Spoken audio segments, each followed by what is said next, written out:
এখানে একটু বসা যাবে? মানে আর কোনো টেবিল খালি নেই। বসুন না, আমি কি পুরো টেবিলটা কিনে রেখেছি? একটা চেয়ারে বসেছি শুধু। Thank you.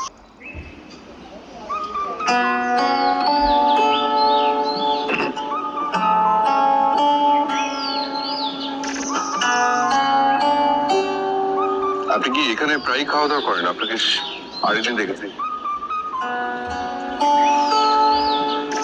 সরি।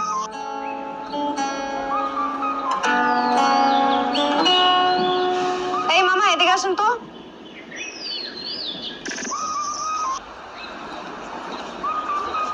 কি ভাজি রান্না করছো? লবণ নাই, স্বাদ নাই। ইলিশ মাছ আছে? না, কি মাছ আছে? কই মাছ, তেলাপিয়া, রুই মাছ। কই মাছ কত এক পিস? 120 টাকা। কি? এক পিস কই মাছ 120 টাকা? জি।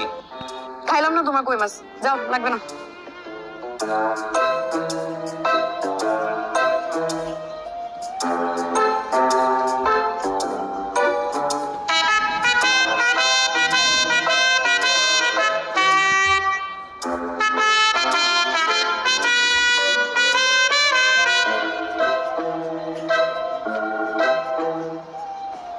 ম্যাডাম,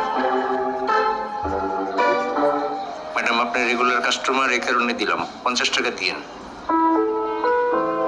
ঠিক আছে, যান।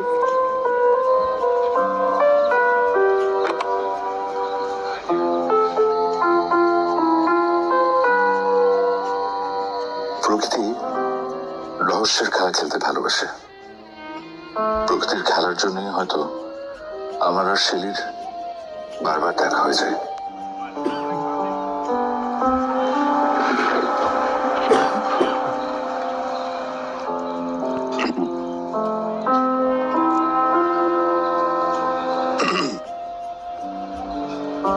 কিছু বলবেন?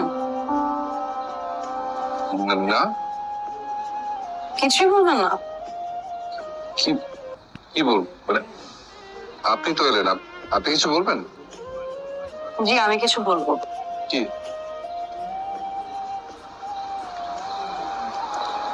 এই নিন আপনার 70 টাকা। কিসের টাকা? কই মাছের টাকা। কি মাছের টাকা? আপনার মুন্ডু মাছের মাথা। সেদিন খাবারের মাঝখান থেকে উঠে গিয়ে নিজের টাকা খরচ করে যে 70 টাকা দিয়ে আমাকে কই মাছ কিনে দিলেন, কি মনে করেছেন আমি বোকা মেয়ে, ধরতে পারবো না? কি অদ্ভুত! টাকা কেন দিতে হবে? দেখুন, আমি কিন্তু অসুস্থ বোধ করছি। অসুস্থ বোধের সাথে আপনার অপরাধ বোধও করা উচিত। আপনি কেন আমাকে চালবাজি করে খাওয়াবেন? আমার আত্মসম্মান বোধ নেই? যে